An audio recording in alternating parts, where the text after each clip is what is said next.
me gustaría intercambiar un poquito opiniones, aprovechando este espacio que nos brinda la KISPI y ver si tocamos algunos temas un poco actuales.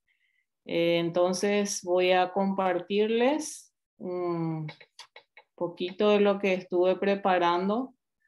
Realmente, ahí me pueden ver, Marcos, si me avisas, por favor.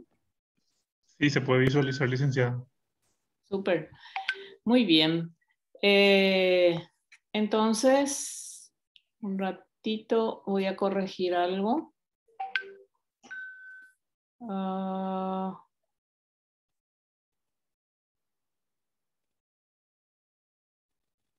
Muy bien, disculpen. Solamente quería aclarar que seguramente vos vas a estar moderando esto, Marcos, así es que vas a ver el orden si vamos pausando a medida que vamos avanzando. Esperamos al final, vos me avisas de eso, ¿sí? Ya depende de tu comodidad, de tu practicidad, licenciada. Muy bien. Entonces, arrancamos de uno sobre cuánto es lo que podemos hablar de evidencia científica en el área específicamente de fisioterapia en traumatología y en deportología. Realmente me atrevo a decir que es uno de los desafíos más grandes dentro de la kinesiología, teniendo en cuenta que prácticamente surgimos del empirismo. Entonces, a medida que fuimos ganando territorio, tuvimos esa necesidad inmensa de comprobar en forma creíble, eh, que sea veraz también todo lo que estamos aplicando desde un principio, quizás algunas técnicas que conservamos y quizás otras innovaciones que vamos aplicando en nuestro día a día. Entonces, realmente es un gusto hablar de esto y estoy segura que me voy a quedar un poco corta, ya que hay demasiadas evidencias que todavía faltan por desarrollar, hay pocos estudios, o sea que es un campo para seguir investigando todavía. Eh, una de las preguntas clásicas que por lo general hacemos es las preguntas que van surgiendo a medida que nosotros cuando hablamos del área de rehabilitación deportiva, no solamente son los aparatos o materiales que estamos utilizando para la rehabilitación, sino bien sabemos que también tenemos que conocer bastante bien de todo lo que tenga que ver con movimiento, todo lo que tenga que ver con funcionalidad y especialmente de mi parte que soy muy fanática del control motor porque vengo de esa escuela de la TMO justamente. Entonces, vamos combinando todo lo que tenga que ver con ciertos materiales y por otro lado todo lo que es movimiento, igual que en otras áreas, por supuesto. Entonces, introducir un poquito de qué es lo que nos interesa cuando hablamos de ejercicio propiamente dicho, entender un poquito la diferencia que existe entre entrenamiento después de alguna lesión, entrenamiento no en el sentido específicamente de jugar o competir, sino más bien para devolverle un poquito a esos grupos musculares la funcionalidad que habían perdido después de una lesión.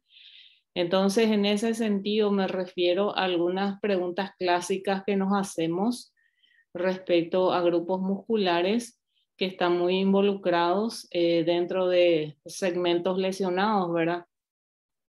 Acá tenemos un ejemplo claro de qué tanto realmente nosotros buscamos activar un grupo muscular nada más y cuáles son los factores que voy a tener en cuenta. Entonces, ¿en qué me baso cuando yo organizo una batería de ejercicios para mis pacientes? cuál es la fundamentación, cuál es la evidencia, o solamente lo estoy haciendo porque está de moda, porque yo realmente vengo, quizás le tengo cansado a muchos, pero insisto mucho en el hecho de que la tecnología, por un lado, que tanto nos facilitó, también nos volvió un poco perezosos de repente, y lo que hacemos muchas veces es copiar nada más sin buscar una fundamentación del por qué. Entonces, es como que nos convierte en técnicos nada más para estar realizando una especie de copy-paste de un trabajo que muchas veces no se adapta a la realidad nuestra. Entonces, cuando nosotros vamos a diseñar esos ejercicios, realmente tengo que ver muchos factores si son aplicables por un lado y sobre todo si van a ser funcionales para el paciente.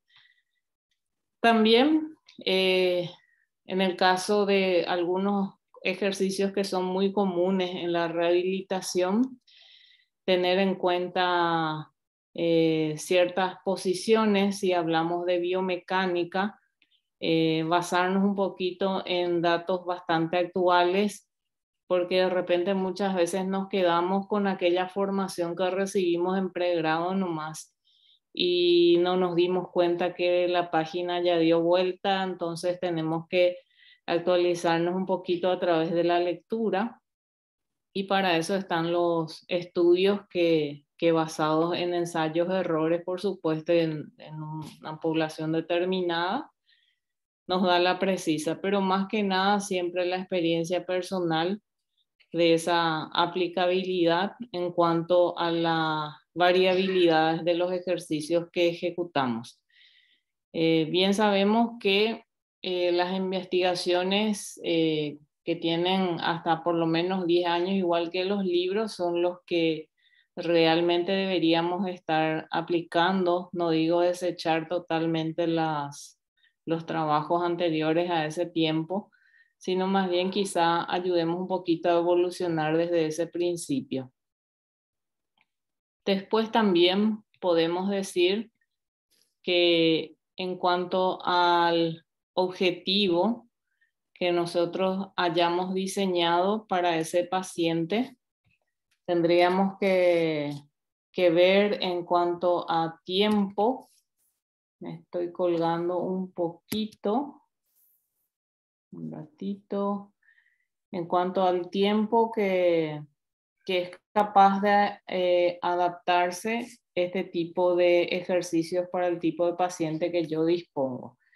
Nosotros tenemos un desafío muy grande en cuanto a lo que es el tiempo en el área deportiva. Entonces, me colgué un poquito acá, estoy tratando de... A ver, poner en pausa.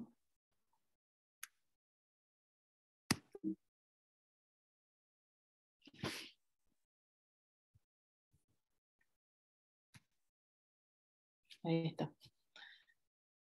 Bueno, estoy con un problemita, disculpen, no sé si me están escuchando.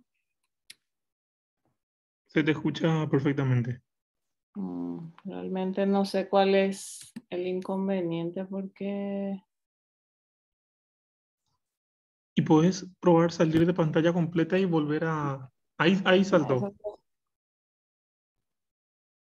Sí, Ahí avanzó tu presentación, licenciada. sí, solamente que no me está permitiendo salir un poquito.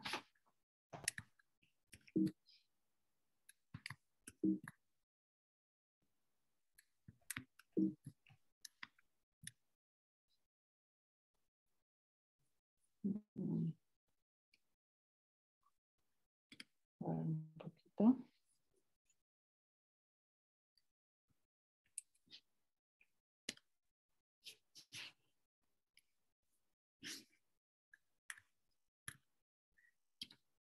Un poquito.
A ver un poquito, Marcos, porque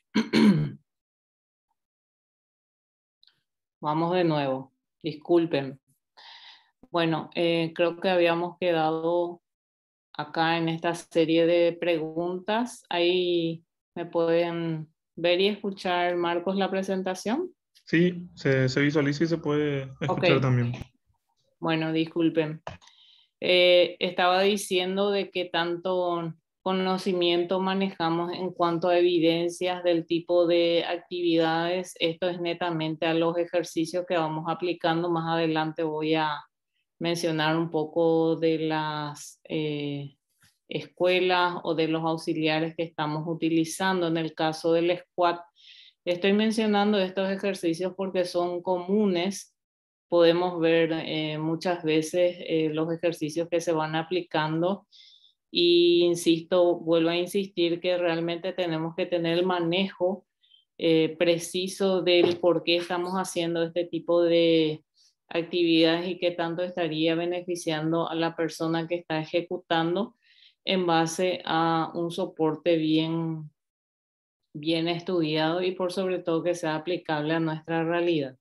En este ejemplo, podemos mencionar en cuanto a las preguntas que usualmente se hace.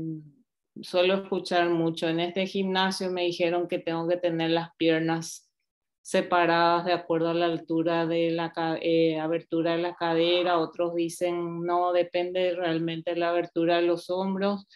Otros le dan más énfasis a qué tanto debe mantener la rodilla sin sobrepasar los dedos del pie, cuál es la profundidad y si es que utilizo cargas externas o no.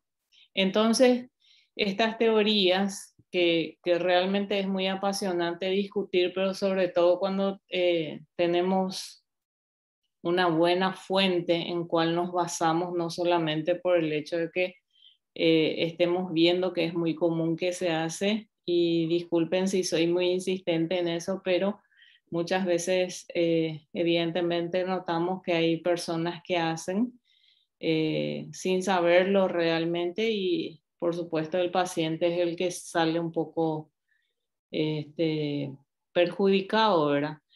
Este es un ejemplo del tipo de activación en cada grupo muscular de acuerdo a cómo está específicamente el tronco. Yo mencioné varios factores como ser la profundidad de la sentadilla, la abertura de las piernas o si sobrepasa o no la rodilla, los dedos, pero realmente se tiene más en cuenta la posición del tronco de la espalda. Fíjense el tipo de activación que está teniendo a nivel del glúteo mayor específicamente. En este caso tenemos el glúteo medio, una activación similar, es decir, es indiferente a la posición del tronco. El bíceps, como está un poco más activado en caso de tronco flexionado, y la activación del recto femoral, que por supuesto es uno de los grandes protagonistas en este tipo de ejercicio. Y también el aductor largo. Entonces, estos son algunos de los ejemplos que solemos mencionar a la hora de elegir tipos de ejercicios para cada tipo de pacientes o atletas. Por otro lado, tenemos un ejemplo en miembros superiores bastante común, la lesión de manguitos rotadores, llegue o no a una cirugía. Las preguntas clásicas, ¿cuál es el tiempo recomendado para el regreso a la competición? Y ahí entra una serie de variabilidades en cuanto a semanas, meses, y por supuesto la diversidad del tipo de persona, de atleta en este caso, que estaría necesitando esa vuelta al deporte. Depende de muchos factores y hay una serie de estudios también porque esto más bien se refiere a los protocolos que muchas veces al principio fuimos muy amantes de los protocolos estandarizados, pero que finalmente entendimos que no es como una receta culinaria, ¿verdad? Cada uno tiene su individualidad y eso es uno de los factores que hay que respetar. Por otro lado, depende mucho de qué tantas estructuras fueron reparadas en esa cirugía. Repito, es un ejemplo nada más de un postquirúrgico, y las recomendaciones que por supuesto muchas veces tenemos que seguir al pie de la letra de lo que dice nuestro equipo multidisciplinario, aunque realmente, para serles honesta, en nuestro país todavía carecemos de eso. Entonces, hablemos con claridad, por supuesto. Y entre la cantidad de, digamos, de variantes que vamos a tener para fundamentar cierto tipo de aplicaciones, ciertas terapéuticas o baterías de ejercicio, como le decía, por supuesto vamos a tener que equivocarnos, perdón, por lo general nos lleva a aprender, y bueno, es una escuela más que tenemos que aplicar día a día en nuestras actividades. Bueno, ¿dónde se origina realmente la medicina basada en evidencia? Es decir, la fisioterapia copió un modelo de lo que es la medicina basada en evidencia, como estamos muy cercanos a ellos. Allá por los 1972 aproximadamente surge esta teoría, y los amantes de las evidencias científicas para aplicar, ¿verdad?, los procesos o los tratamientos. Entonces, realmente yo estoy segura que la mayoría hemos iniciado y seguimos realizando ciertas actividades sin poder aclarar muy bien esa evidencia, pero se sigue trabajando en eso.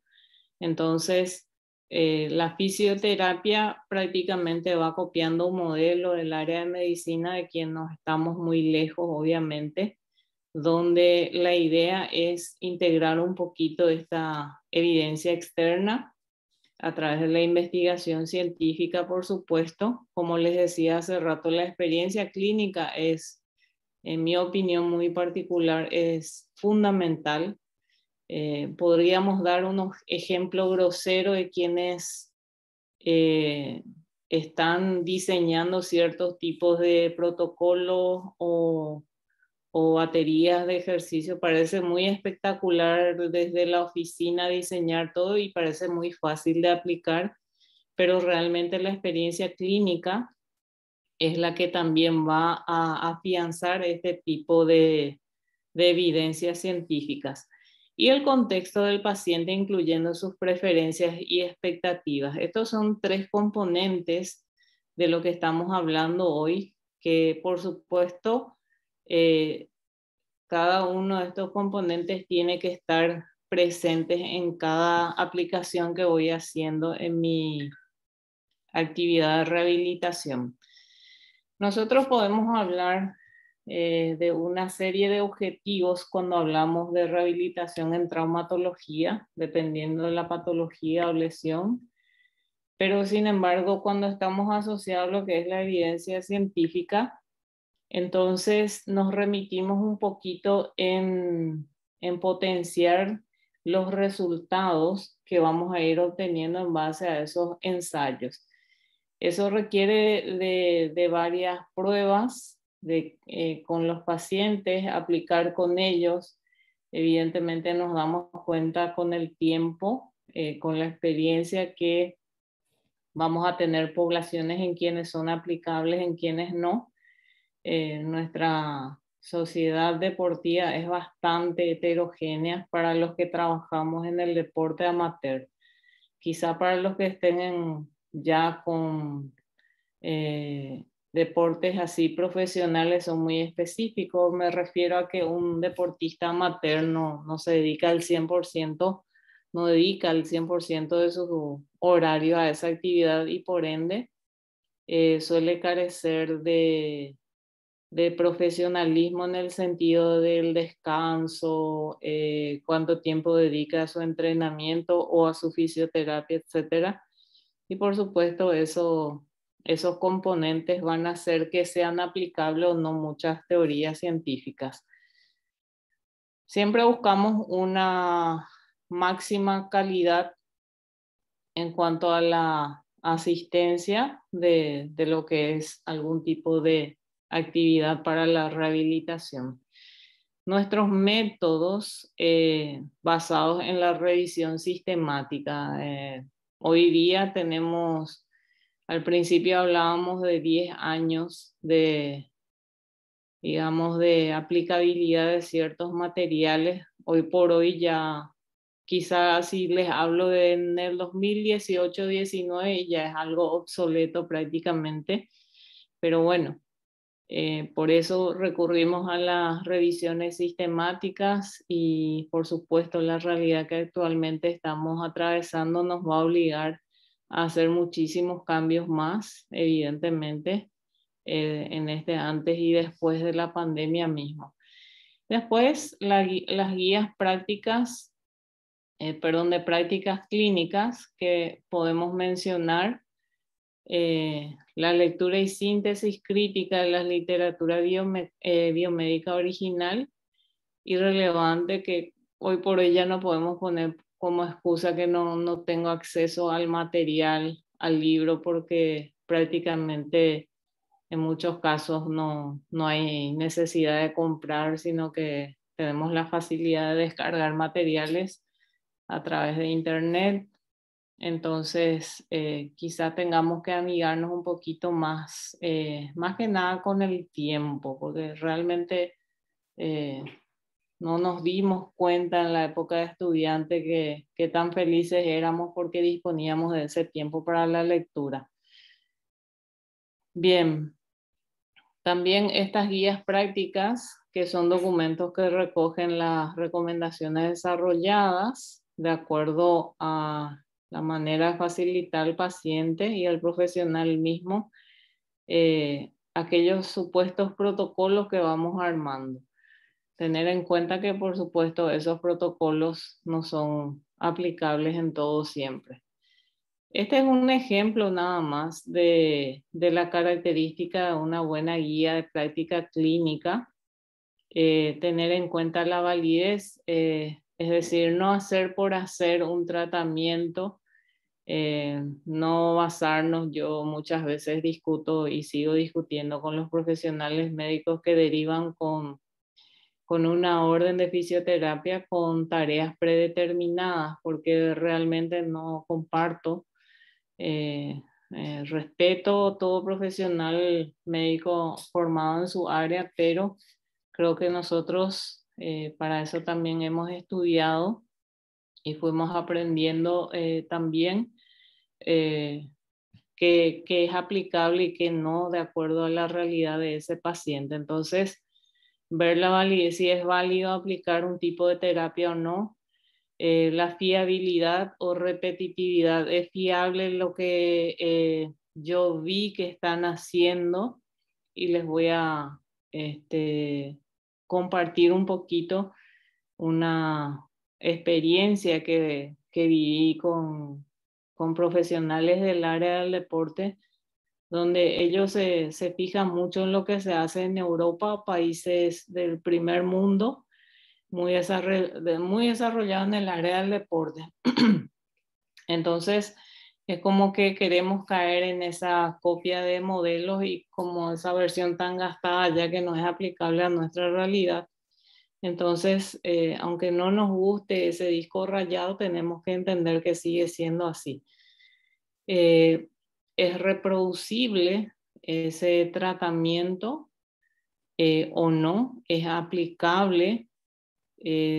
O si es flexible, si es bastante claro, si tuvo una participación multidisciplinar o solamente enfoque desde el punto de vista fisioterapéutico, si tuvo una revisión planificada y si está documentado. Estos son componentes muy interesantes a la hora de aplicar ciertos tipos de tratamientos. O sea, que en qué estamos nosotros fundamentados, por qué haces esto, por qué no haces aquello.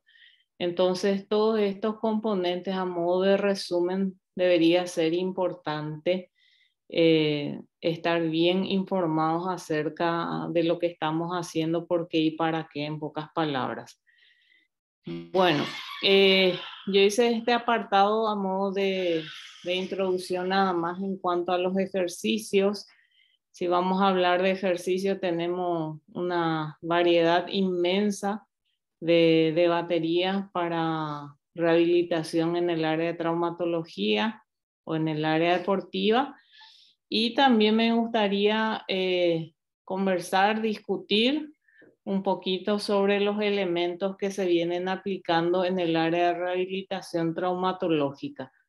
Me imagino que todos están familiarizados con el foam roller. En nuestro país siempre nos distinguimos por ponerle un nombre específico, más bien a veces se le conoce como el cilindro, pero es bueno identificarlos como su nombre real, técnico, como siempre exigimos en la facultad. Entonces, seguramente conocen el foam roller que tiene la superficie lisa, que tiene la superficie rugosa, como en este caso. ¿Para qué sirve? Realmente tiene una utilidad en su aplicación o viene a ser un placebo más. Bueno, ¿cuál es el objetivo de la aplicación de este material? Como, digamos, a modo de citar nada más, principalmente tiene la función de liberar un poquito de esa tensión miofacial. Por ende, mejora la amplitud de movimiento articular, también favorece el flujo sanguíneo local a través de los mecanorreceptores, pero sin embargo, actualmente hay muy pocos artículos que evidencien la aplicabilidad de este material como para que pueda lograr todo esto que estoy mencionando.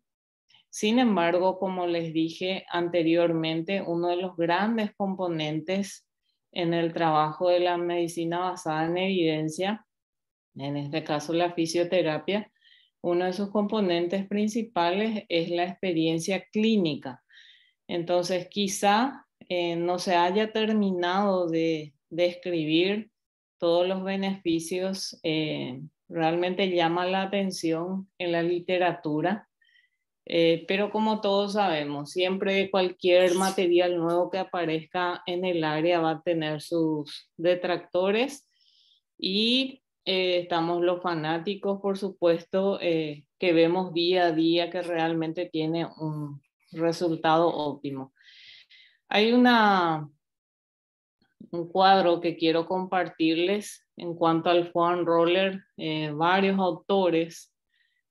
También así en varios segmentos, no solamente gemelos como muchos dicen, a nivel de cuádriceps, isquiotibiales, todos aquellos grupos musculares que por lo general están relacionados con alguna lesión en forma, digamos, indirecta, ya que una de las aplicaciones fundamentales de este material es la mejora en la flexibilidad en cuanto al rango articular.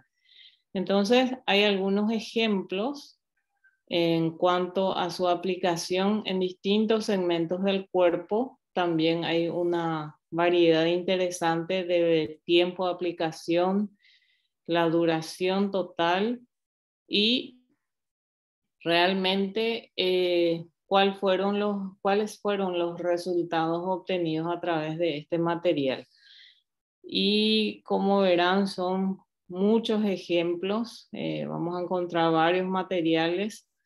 Específicamente hay mucha información, pero en la que más generalmente me apoyo es en PubMed, donde realmente está muy relacionado con todo lo que hacemos. Entonces,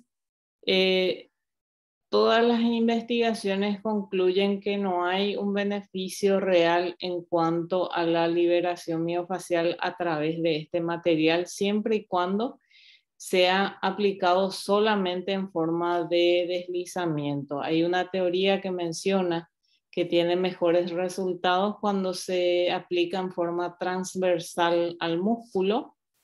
Sin embargo, se utiliza más en forma longitudinal o paralela al músculo, pero que sus mejores resultados se obtienen realmente cuando después de hacer el trabajo con el foam roller, se aplican ejercicios de flexibilización en forma activa, los famosos estiramientos activos. Ahí sí tiene buenos resultados, pero como les dije anteriormente, siguen siendo pocos los estudios realizados acerca de este material. Como experiencia personal, me gusta hablar un poquito de esta experiencia porque realmente también me llamó la atención. Como decía Marcos hace rato, yo estoy en el equipo de futsal que felizmente acabo de renovar compromiso con ellos. Tuvimos una experiencia de un campeonato donde trabajamos realmente muy bien con el preparador físico y se han aplicado justamente foam roller como parte de trabajo de calentamiento antes de los entrenamientos. Con este, con este compañero de trabajo, ¿qué es lo que logramos? ¿Qué es lo que nos dimos cuenta? Que de un campeonato que duró desde el mes de marzo, abril aproximadamente hasta fines de noviembre, muy poco porcentaje de jugadores lesionados, especialmente lesiones musculoesqueléticas, por supuesto. Y en contrapartida, el año siguiente, que lastimosamente tuvimos un cambio del profesional preparador físico, trabajó de una manera muy distinta y al mes de haber iniciado el trabajo de pretemporada ya tenía casi el 50% de los jugadores en el consultorio por lesiones, por molestias leves a nivel muscular especialmente. Entonces, quizá pueda también contribuir, solamente que evidentemente uno requiere tiempo para sentarse un poquito a escribir y ver cuáles son las diferencias que hemos encontrado para insistir con este tipo de material. Otro de los materiales que venimos aplicando mucho en el área de traumatología son los instrumentales, que son para liberación miofacial. También todo lo que es trabajo miofacial viene desarrollando una competencia bastante interesante en cuanto a materiales de utilización. En este caso, la MFI, tenemos varios materiales, uno de ellos más conocido como el gancho también, muy discutida su aplicación desde un principio por falta de evidencias. Justamente, sin embargo, se fueron desarrollando mayor cantidad de materiales como para darle un poquito de credibilidad a, a este tipo de aplicaciones. Entonces, también la misma función, prácticamente lo que habíamos mencionado en cuanto al foam roller, de sus objetivos y quizá abarcamos más a nivel en forma localizada, no tan global como lo hacemos con el foam roller. Yo tengo una imagen acá que me gustaría compartirles un poquito. Fíjense que su utilización y aplicación data todavía de hace pocos años, apenas 10 años. Quizá, como todo trabajo de investigación, ya proviene de años atrás y que siempre viene desarrollándose en base a mejoras en cuanto a a las técnicas o el material mismo. Nosotros sabemos que de la teoría de James Filat, donde surgió todo lo que tenga que ver con fascia. Fíjense, es una cicatriz peculiar de uno de los jugadores, cómo realmente tiene la incidencia, no solamente a nivel local, sino en la periferia de esta aplicación también. Entonces, donde se basa mucho la teoría, digamos, no muy científica en el caso de este tipo de aplicaciones, que no son invasivos, o sea, hasta qué punto puede llegar a ser nocivo para el paciente respecto a cuando comparamos como si fuese algún tipo de medicamento que está fuera de lo que nosotros hacemos, por supuesto. Por otro lado, tenemos a la punción seca muy discutida en cuanto, más que nada, no tanto a su falta de evidencia. Hay muchísimos materiales actualmente, más bien discutido, les digo, por el hecho de que corresponde realmente al kinesiólogo o es un trabajo, como lo llaman, semi-invasivo realmente. Si lo hace el médico o si lo hace el kinesiólogo. Esa es la discusión actual más que la evidencia, porque en cuanto a evidencia podemos decir que de acuerdo a las revisiones y metaanálisis se llegó a una conclusión de que realmente las mejoras son en el momento. Sabemos que la punción seca tiene una aplicación de 3 días o días de por medio. En cuanto a resultados es inmediato, pero la discusión actual es si esa mejora en forma inmediata, porque no se sostiene en el tiempo. Entonces, 72 horas que después de una aplicación, la aparición de los síntomas nuevamente, pero que por lo general se basa en que el tratamiento dura 7 días, que es lo que más se combate en los casos de inflamación. Son aplicaciones sobre puntos gatillos muy específicos que por supuesto el que aplica tiene que tener la formación y el conocimiento de estos puntos gatillos. En este caso, en el caso de la punción seca, repito, evidencia científica de su eficacia, no hay inconvenientes con eso. La discusión actual es, por un lado, de por qué la poca durabilidad del efecto. Hay gente que también relaciona con un poco de placebo, pero no hay mucho trabajo respecto a eso. Y por otro lado, la discusión es si aplica el profesional médico o el profesional fisioterapeuta. Seguramente también están familiarizados con la aplicación de la FlowBump, que nuestro colega Julio de Encarnación, él está aplicando esta técnica, muy bien desarrollada, por cierto. Es una técnica que se introdujo en nuestro país a través de Julio justamente, pero que venimos aplicando quizás con un poco de antelación para los que a veces tenemos oportunidad de salir un poco fuera del país a través del deporte. Entonces vamos viendo las cosas que hacen los colegas extranjeros también y vamos aprendiendo de ellos. La FlowBump, hay una discusión en el sentido de que muchas personas confunden con el entrenamiento de restricción de flujo, que realmente no guarda relación respecto a esta aplicación. La aplicación de la FlowBump o FlowSync más bien está relacionado a la mejora de un segmento que está padeciendo específicamente de algún tipo de inflamación o restricción de retorno venoso, entonces, o restricción en la movilidad articular misma. Entonces, más se aplica en estos casos cuando pretendemos mejorar una amplitud articular, un mejor retorno venoso y otros beneficios más a través de eso.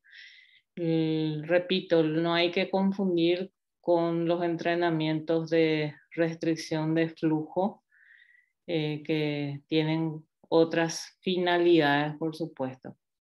Es una aplicación relativamente nueva, entonces estudios todavía hay pocos, pero los hay. Y actualmente se está utilizando mucho en lesiones agudas específicamente, y los resultados son muy buenos, y especialmente en el día se ven los resultados, que es una de las cosas que más le atrae al paciente, por supuesto.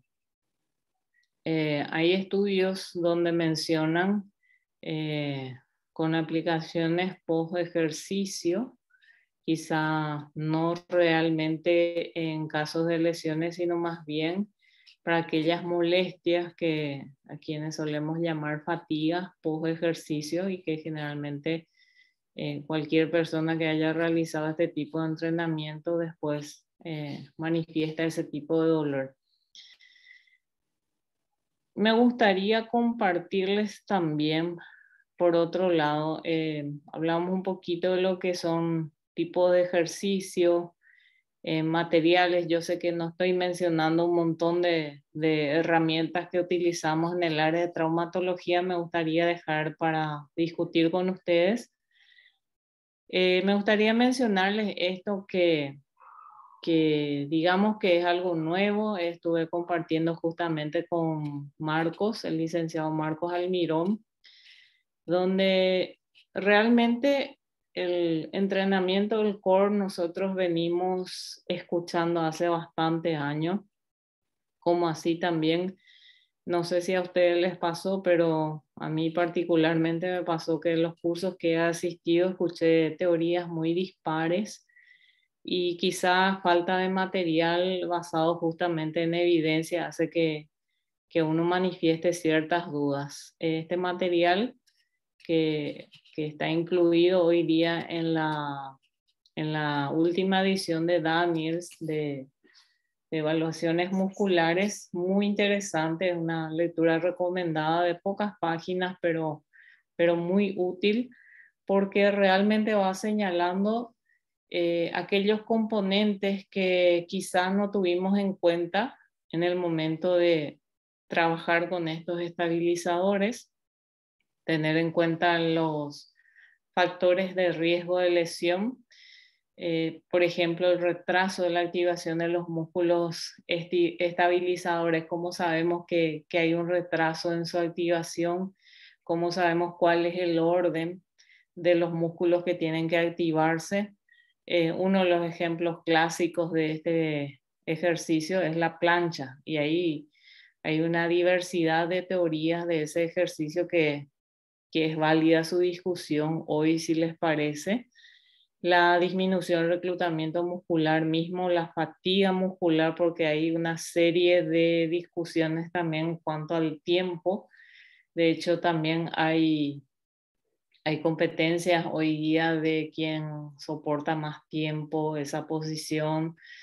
Es una discusión muy interesante. Los desequilibrios neuromusculares en la región, el deterioro en esa propiocepción y el retraso de las respuestas reflejas. Les menciono este apartado porque me parece que actualmente todos incluimos este tipo de ejercicios como parte de nuestro proceso de rehabilitación. Entonces, merece una lectura bastante interesante.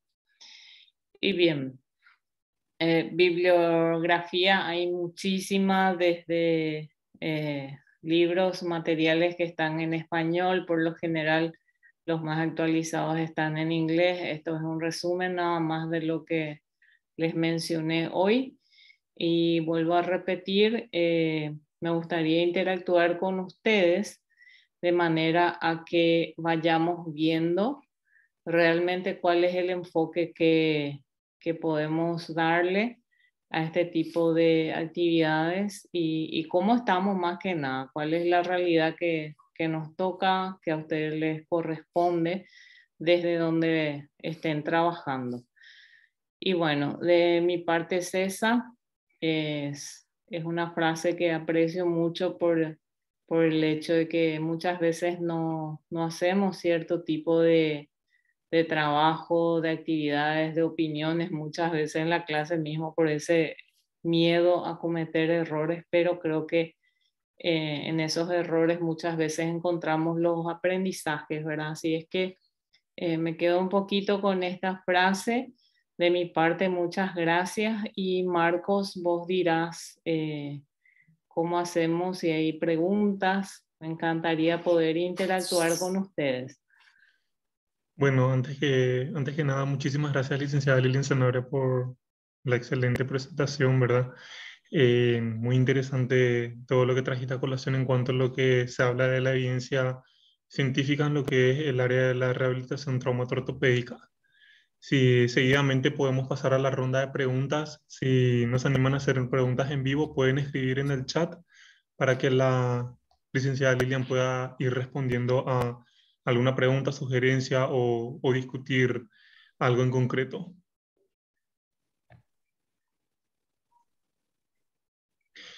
Mientras van cargando entonces las preguntas a los participantes, particularmente tengo una pregunta, licenciada, que hacerle. Según su experiencia clínica, como bien dijo, y también lo que es basado en evidencia, ¿cuál, por ejemplo, es un agente físico que usted no recomendaría por considerarlo tal vez en desuso o tal vez no? O si tiene alguna opinión al respecto como experta sobre algún agente físico que para el tratamiento de cuadros dolorosos músculos esqueléticos. Ya, bueno, es una pregunta que muchos se van a enojar seguramente por eso, pero el hecho de que yo lo diga no significa que sea la única verdad.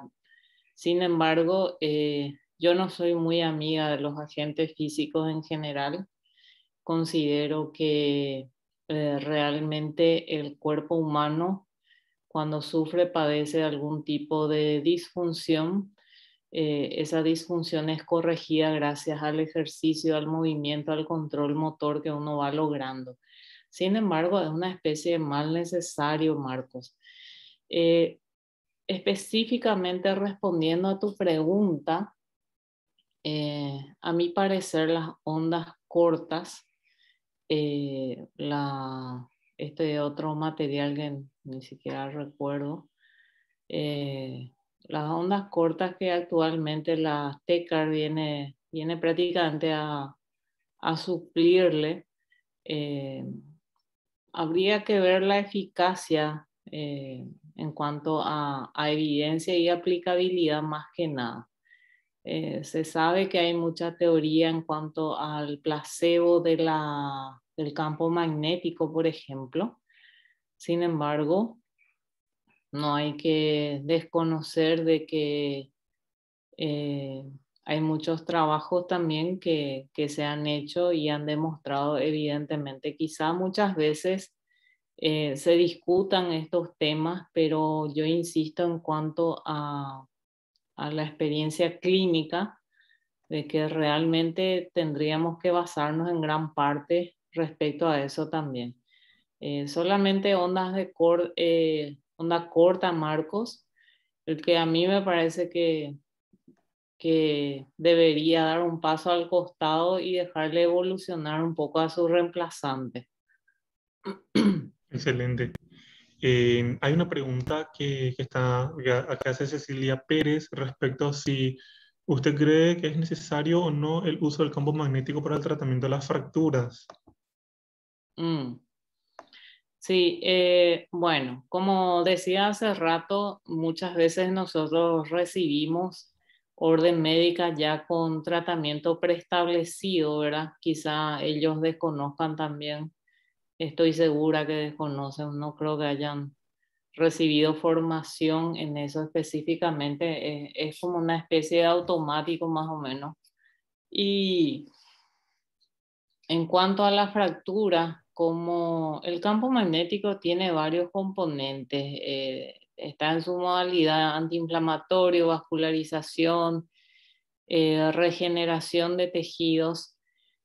Realmente la evidencia acerca de estos aparatos está en una discusión bastante fuerte. Es un 50-50 más o menos de los que están a favor y los que están en contra.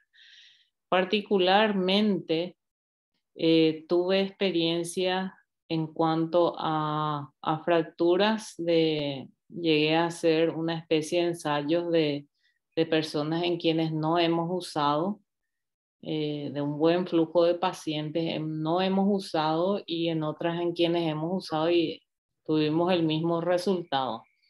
Lo mismo para los casos de plastía LSA, en donde tengo una buena cantidad de trabajos hechos y justamente viendo qué diferencia existía, si existía diferencias o no realmente.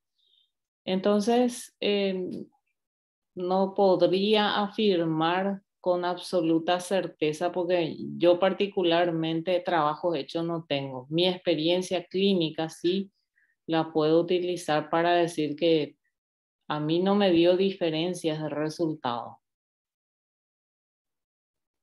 Yo puedo hacer también una opinión al respecto, ¿sí? En cuanto a lo que es el tema, la utilización, la alta demanda de utilización del campo magnético, por ejemplo, para cuadros de tendinopatías, ¿verdad? También lo que pude ver, lo que pude ir mirando un poquito qué dice la literatura o qué es lo que se menciona al respecto y realmente para tratamientos como bien se promocionan en dolorosos, inflamatorios, etcétera, vemos por un lado que obviamente no presenta, como dijiste, licenciada, no hay diferencias significativas, no hay diferencias clínicas en cuanto a la utilización, ¿verdad?, del campo magnético. Sin embargo, vemos también algo contraproducente que es como un tratamiento muy pasivo, ¿sí?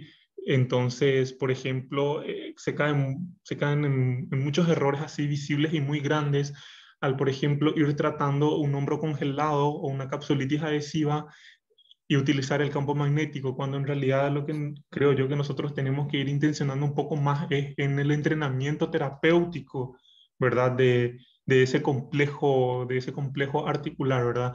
Porque se utiliza bastante, ¿verdad? Para ese tipo de cuadros, ¿verdad? Tanto a los médicos, ¿verdad? Yendo ya a lo que es la parte del intrusismo profesional, indican bastante la utilización del campo magnético para tratamientos de tendinopatías. eh, y bueno, entonces también es una discusión también que surge entre los colegas y que una vez vi en redes sociales, ¿verdad? De los que estaban a favor de los agentes físicos, específicamente del campo magnético, y aquellos que no estaban a favor, ¿verdad? Entonces yo creo que es muy importante siempre, como bien dijiste, tener en cuenta un poco lo que es la relevancia clínica, pero también lo que dice la evidencia científica, ¿verdad?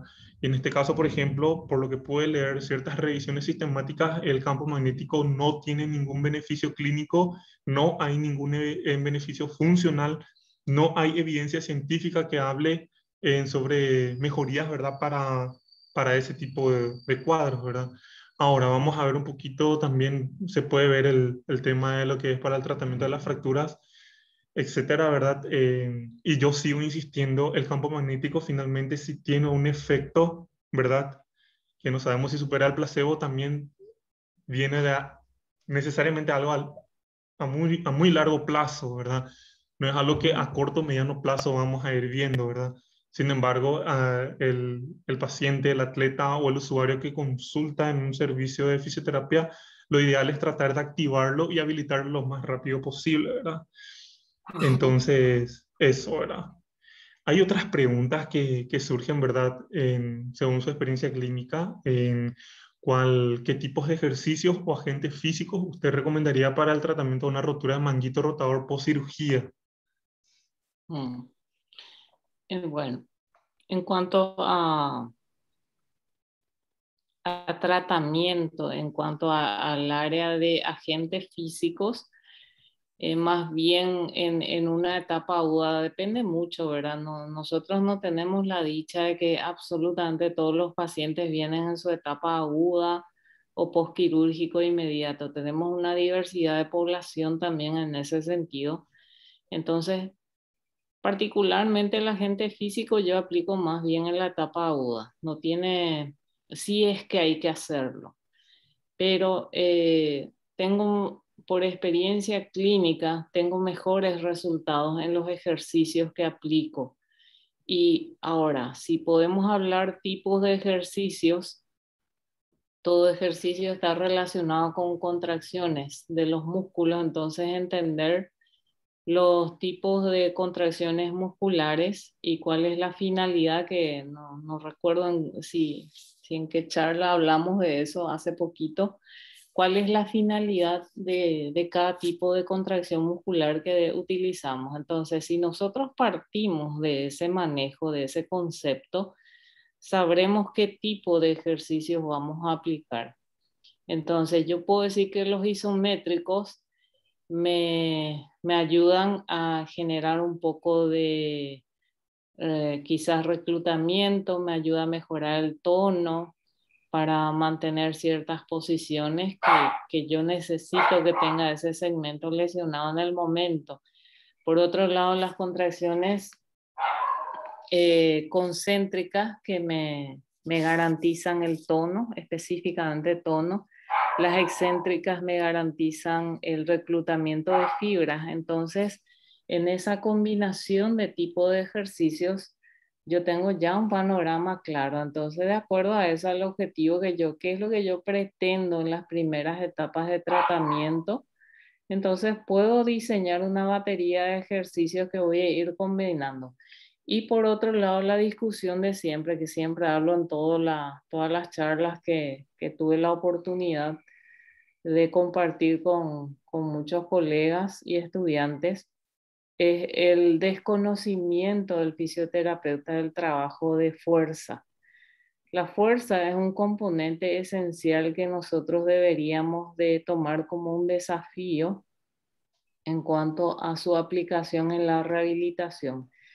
Si nosotros entendiéramos mejor la fuerza como componente de rehabilitación, quizá ni siquiera estaríamos discutiendo la aplicación o no de ciertos agentes físicos. Yo les digo esto por una cuestión de experiencia y mi formación que tengo en el área de educación física, no precisamente educación física, sino más bien como preparador físico que tuve la oportunidad de formarme fuera del país. Entonces eso contribuyó a mi formación en el área de rehabilitación. Por eso es que sostengo que es mucho más aplicable ciertos tipos de ejercicios de acuerdo a los conocimientos de fisiología, biomecánica, anatomía, por supuesto. Entonces, yo particularmente opto más por ese tipo de actividades. Ahora, no recuerdo si me preguntaste específicamente acerca de una lesión, qué tipo de ejercicios, ¿en qué lesión dijiste, Marcos? Preguntaron acerca de qué tipo de ejercicios recomendaría o qué protocolo recomendaría para una lesión de manguito rotador. Ah, el manguito rotador. Manguito rotador es como si fuera que yo siempre digo, perdón por la simplicidad o quizás la vulgaridad del término.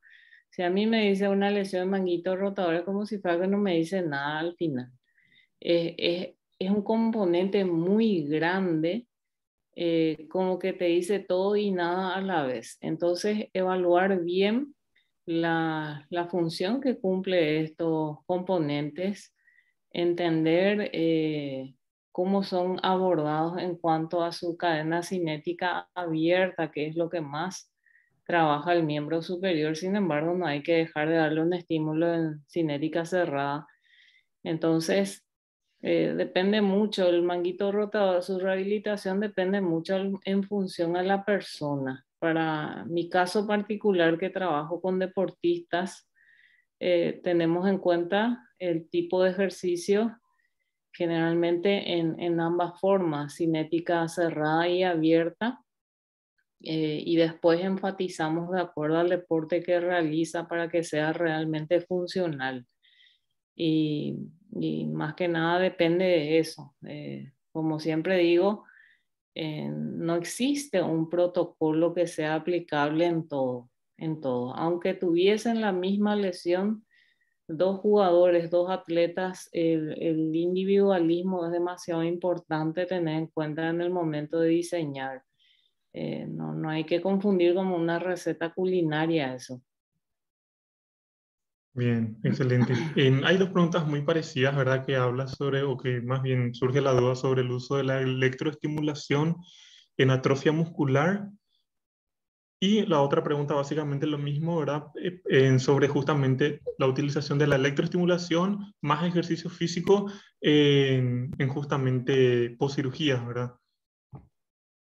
Sí. Sí, sí. Sí, bueno, digamos, en caso de atrofia es un poco complicado. El compromiso es bastante elevado. Quizás si es hipotrofia en todo caso, porque una atrofia probablemente conlleva algún tipo de lesión neurológica, neuromuscular. Y digamos, desde el punto de vista que sea una lesión que haya condicionado una hipotrofia, eh, la electroterapia es muy, muy buena amiga en la rehabilitación de lesiones, siempre y cuando se lo acompañe en forma activa. No es que solamente se aplican los electrodos, ¿verdad? Y que trabaje, digamos, en forma pasiva, porque ¿cuál es la finalidad? Despertar, entre comillas, ¿verdad? Esos músculos.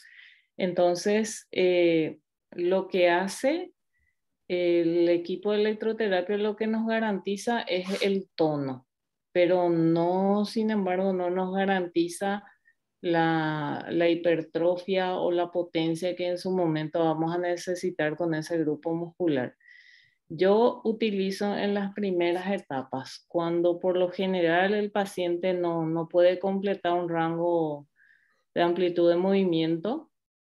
Entonces trabajamos con el rango que nos permite de manera de ir ganando tono en esa amplitud.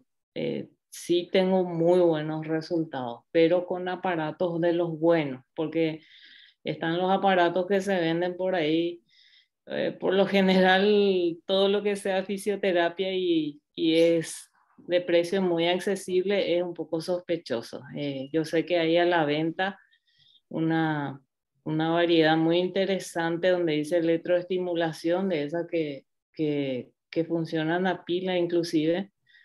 No tienen programas muy, muy fiables.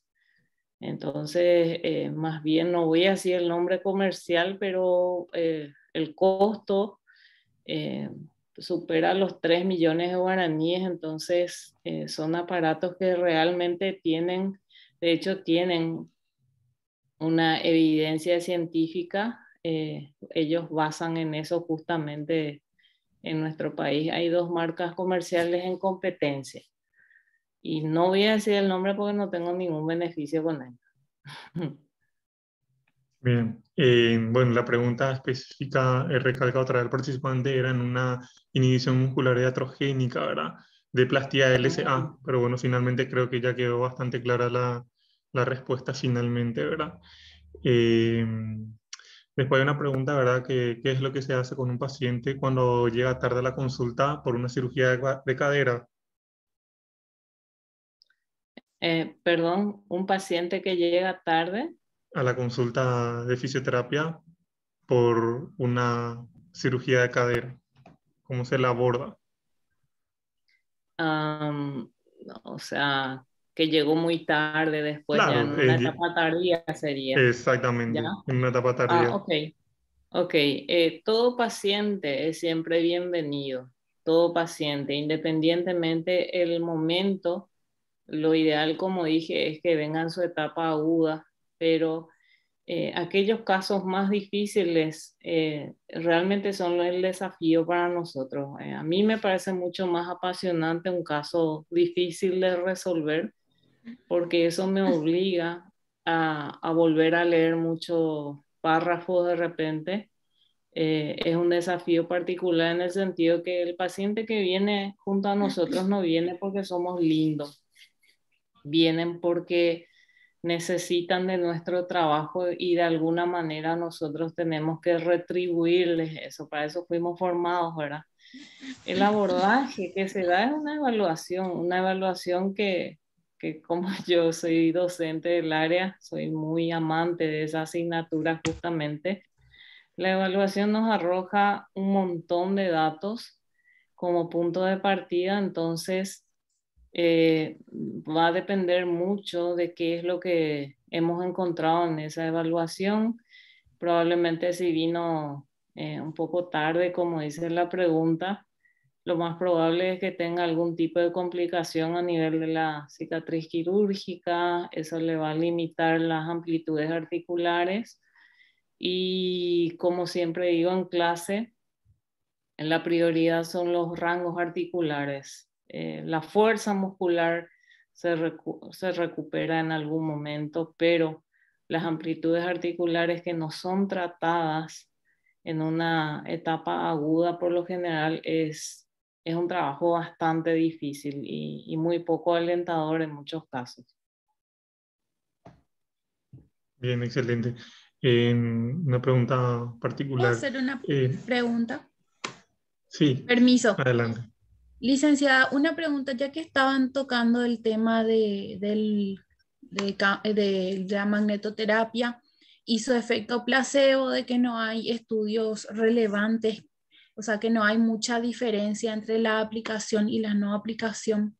En casos de fracturas de cualquier índole, hay veces que el paciente te llega con una orden para la realización de solamente aplicación de magneto y es en casos de fractura, ¿verdad? Y a veces te llega el paciente enyesado. ¿Qué hacemos? ¿Seguimos igual aplicando? ¿Tenemos otras alternativas? Bueno, lo que estás mencionando es la realidad de muchos. Entonces, voy a salirme un poquito de tu pregunta antes de responderte. Ujú. Hay muchos casos de tipo soldaditos más o menos del profesional médico que tenés que decir a rajatabla lo que ellos escriben, prescriben. Entonces, eso habla mal de nosotros, es como si fuera que no tenemos un criterio propio. En mi experiencia personal tuve un caso con mi mamá, mi familiar, ¿verdad?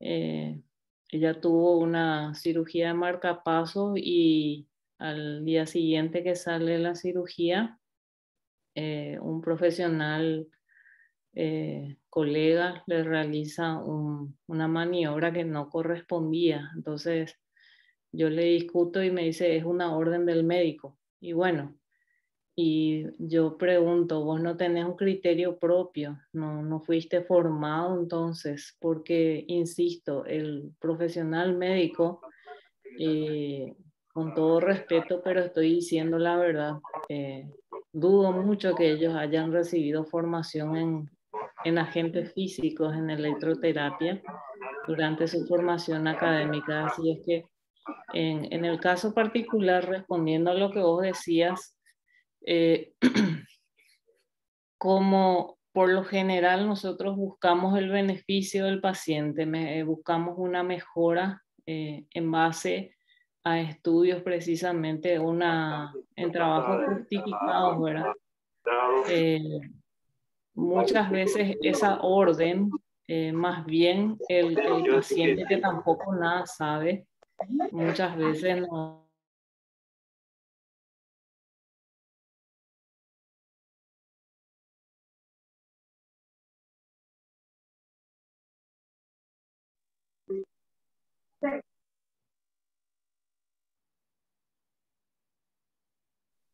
No se escucha, licenciada, lo que Licenciada, estás ¿puedes reactivar tu comentando. audio?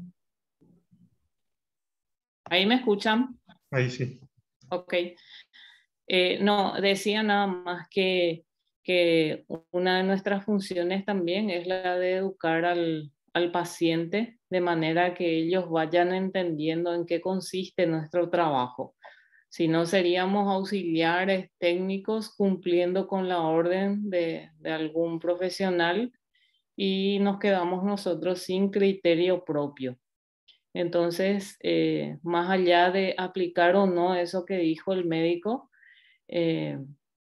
yo te animaría a que vos entiendas que la decisión es tuya, siempre y cuando vos trabajes en tu consultorio particular y tengas una base bastante sólida del por qué no aplicarías, que es lo que estamos discutiendo hoy justamente. Ahora, la realidad es otra.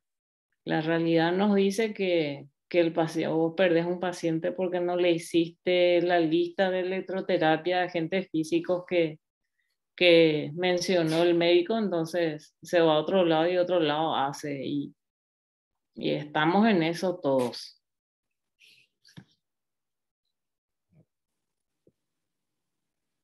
Gracias, licenciada.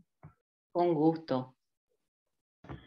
Justamente otra de las preguntas que se hace es sobre las corrientes rusas para nervios, para lesión de nervios periféricos, ejemplo para el pie caído por lesión del nervio peroneo común. Y pregunta a la persona si usted utiliza también ese agente físico o recomienda algún otro agente. Ondas rusas, dijiste. Así mismo es la pregunta. Ondas rusas no estoy trabajando con eso. Muy poco, muy poco. Bien, excelente. Una pregunta particular, haciendo un análisis biomecánico de el gesto deportivo de la halterofilia, ¿qué considera usted como experta para la práctica cotidiana y prevención de lesiones? A ver si entendí bien. ¿Qué me parece a mí el Sí, trabajo de recomendaría, halterofilia? exactamente, sí Halterofilia. recomendaría como deporte para prevención de lesiones la halterofilia. O Oh, sea, mirando mucho lo que son el gesto técnico, el gesto deportivo y haciendo un análisis biomecánico de eso. bueno, es un poco compleja y comprometedora la pregunta, porque convengamos que la halterofilia tiene sus componentes en cuanto a carga en primer lugar, la ejecución biomecánica, si Exactamente. nosotros vemos, yo tengo mucho en cuenta la funcionalidad. Cada ejercicio diseñado que aplicamos como medio de rehabilitación tenemos que entenderlo si les sirve o no les sirve, en pocas palabras, para su actividad de la vida diaria. Entonces, justamente por eso mencionaba el apartado de músculos estabilizadores de la región lumbopélvica, entender cuál es su compromiso, participación en cada tipo de gesto, movimiento.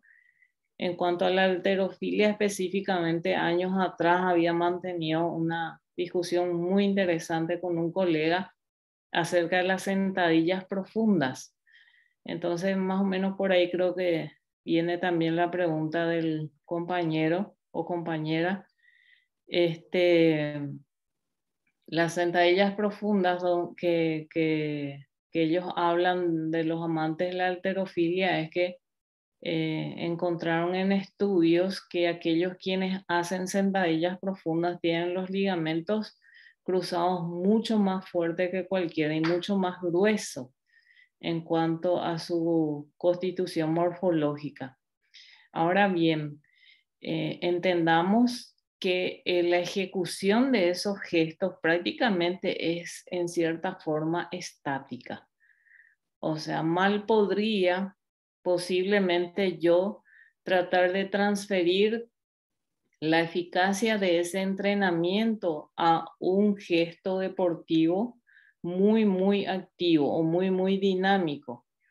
O sea, de Michael Boyle justamente en su libro, que para mí es la Biblia del entrenamiento funcional, habla de que cuando vamos a diseñar un ejercicio, tenemos que hacernos preguntas. Una de las principales preguntas es, hay ejercicios que hacemos sentados. Entonces, hacete la pregunta de cuántos deportes conoces que se ejecuten en forma de sedestación. Y a veces llegas a la conclusión de muy pocas, ¿verdad? Entonces, a lo que quiero llegar es que en este caso, desde el punto de vista de Michael Boyle, dice que el entrenamiento de todo lo que sea el trabajo de preparación en cuanto a prevención de lesiones o rehabilitación misma, tiene que ser lo más parecido al deporte que hace o al gesto deportivo. Quizá uno entrena en forma general, sin ir al entrenamiento específico ya, en aquellas pretemporadas que le llamamos, como para formar y afianzar todos los grupos musculares, pero más que nada la funcionalidad. Entonces, recomiendo, no, vuelvo a repetir, depende mucho de qué es lo que hace esa persona, a qué se dedica, qué tan funcional va a ser por lo que está, para su actividad que está haciendo actualmente. Entonces, la biomecánica, sí, siempre y cuando la persona maneje bien las técnicas de ejecución, es aplicable, Excelente, totalmente aplicable. Sí. excelente. Para ir cerrando con la ronda de preguntas, en una última pregunta que hace una persona, ¿verdad? Cecilia Pérez, sobre la utilización de ventosas con fines terapéuticos. Mm. Ventosa. Bueno, muy interesante. Pasa que tenemos que entender también que ninguna técnica aplicada en el área de traumatología es la panacea. No es la solución a todos los problemas, sino que viene a ser una herramienta más que utilizamos que pueden ser muy buenas en una terapéutica con un determinado paciente y puede ser muy mala con otra. La ventosa específicamente es como si fuera que resucitó porque es una técnica milenaria ya de los orientales específicamente, pero que se volvió el boom del momento con la imagen de Michael Boyle en los últimos Juegos Olímpicos, donde la gente entendió que si al hacer ese tipo de tratamiento uno iba a tener un mejor rendimiento.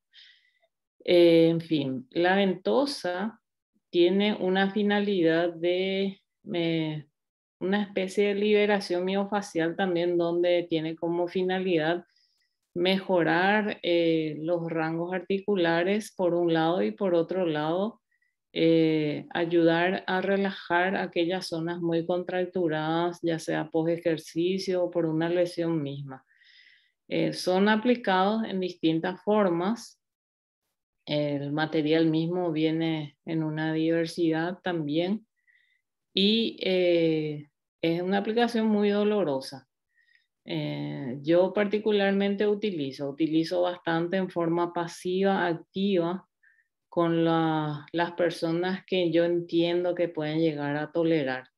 Es muy poco recomendable quizá en personas de edades avanzadas donde no tienen un nivel de tolerancia al dolor bastante alto como los deportistas. Pero sí es muy bueno, duele, duele, pero es bueno.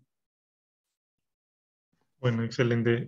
Bueno, para ir cerrando y finalizando el ciclo de charlas, entonces, una vez más, muchísimas gracias, licenciada Lilian Zanabria, por sumarte a este evento, ¿verdad? Gracias por compartir tu experiencia cotidiana con cada uno de nosotros. Y así también les queremos agradecer a cada uno de los participantes por estar atento a este ciclo. Ya sigan la página web de la KISPI, en las redes sociales están en el Twitter, en el Instagram, en el Facebook, en donde se van compartiendo en los enlaces o las invitaciones en cuanto a los ciclos de charlas y de que van a ir realizando los profesionales. Entonces, muchas gracias a todos y una vez más, muchas gracias, licenciada, y muy buenas noches para todos.